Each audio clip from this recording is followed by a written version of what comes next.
Hello दोस्तों। आज की कहानी है माँ पिता की छुट्टियाँ, भाग 5। दोस्तों, अब हर सप्ताह सोमवार, बुधवार और शनिवार आपसे मिलेंगे एक नई कहानी के साथ सुबह 11:30 बजे। घर की ओर लौटते समय रास्ते में रमीला जी सुजॉय जी से पूछी कि बेटी की शादी सर पर है, 2 महीने बाद शादी होने वाली है, इतना सारा तैयारी काम पड़ा था, इतने सारे खर्च होने हैं, फिर आपका क्या मन किया कि आपने अचानक से छुट्टी का प्लान भी कर लिया और सिर्फ हम दोनों का प्लान किया, बच्चों का प्लान नहीं किया। सुजॉय जी रमीला जी को गहरी निगाहों से देखे, कहे, रमीला, जिस दिन बेटी मानसी की शादी तय हुई उस दिन मानसी को देखने पर बड़ा अजीब लगा। जिस बच्ची को मैं मेरा जान समझता हूँ, मेरी जान बसती है जिसमें, वो एक दिन मुझे तुम्हें इस घर को छोड़ जाएगी, जिसके संग शादी कर उसके घर में जाने वाली है, उस घर से उसे ऐसा प्यार, सम्मान, अपनापन मिलेगा। अपने घर में जो एक काम नहीं करती, उस घर में सबका करने और सोचने के बाद वो सबसे आखिरी में खुद का सोचेगी, खुद का करेगी। उसका पति उसे कैसे रखेगा? क्या उसे हर खुशी देगा? मानसी अपने होने वाले पति से क्या उम्मीद की होगी? घूमना फिरना और क्या क्या सपना संजो रही होगी। तब मुझे तुम्हारा ख्याल आया कि तुम भी कितने अरमान रखी थी कि हम बाहर जाएंगे, तुम्हारे भी 1000 सपने होंगे। पर क्या तुम्हारा सपना पूरा हुआ? क्या मैं तुम्हारा पति तुम्हारा सपना पूरा किया? आज मैं अपनी बेटी के पति से अपनी बेटी के लिए प्यार और उसकी खुशियों को सर्वोपरि मानने वाला इंसान होने की उम्मीद करता हूँ, पर क्या मैं था क्या? मैंने अपनी पत्नी का सपना पूरा किया क्या? उस समय मैंने ये तय किया कि मेरी बेटी का पति मेरी बेटी के सपने पूरा करे, उसकी खुशियों में रंग भरे। उससे पहले मुझे अपनी पत्नी के सपने को रंगना होगा। आखिर तुम भी तो किसी की बेटी हो, वो पिता भी ऐसे अरमानों से अपनी बेटी मुझे सौंपा होगा।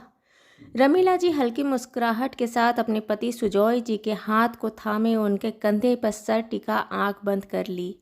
सुजॉय जी अपनी मन की बात रमीला जी को बोले, पर वो सच नहीं बोले जो उनकी बेटी ने अपनी माँ को बताने के लिए मना की थी। आज रमीला जी के चेहरे की सुकून, शांति और भरोसा को देख सुजॉय जी समझ गए थे कि उनकी बेटी ने मना क्यों की। एक लड़की, एक औरत अपने पति से मिलने वाले प्यार और तोहफा को कितना सहेज कर रखती है, कितना खुश होती है कि उसके पति के लिए वो कितना खास है। उसके पति ने जो किया उसके लिए किया, यही प्यार उसे अपने पति से 7 जन्म के लिए बांधे रखता है। मैं पति होकर भी जो नहीं समझ पाया, वो बेटी अपनी माँ के मन की गहराई को समझ गई। अपने शादी के इतने सालों में मैं पति बनकर जो नहीं समझा, वो मानसी अपनी शादी तय होने के साथ ही समझ गई।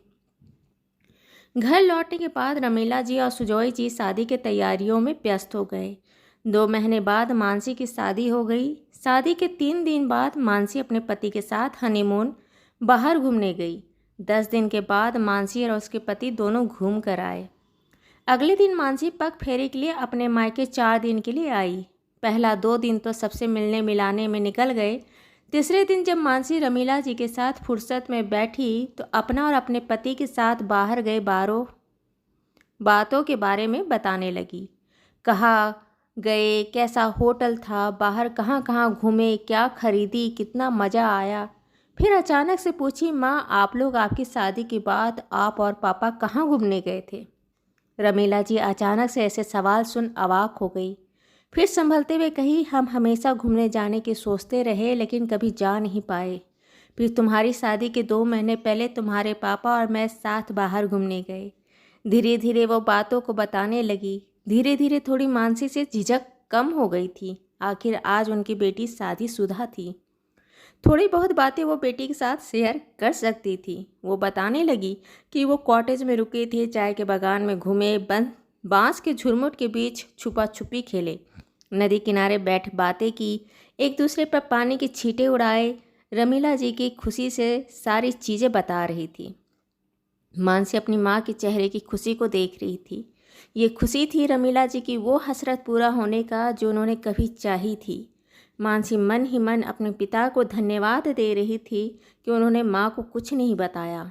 रमीला जी हमेशा यही जानती थी कि उनके बाहर घूमने जाने का प्रोग्राम उनके पति सुजॉय जी का था, पर कभी कभी कुछ झूठ अच्छा होता है।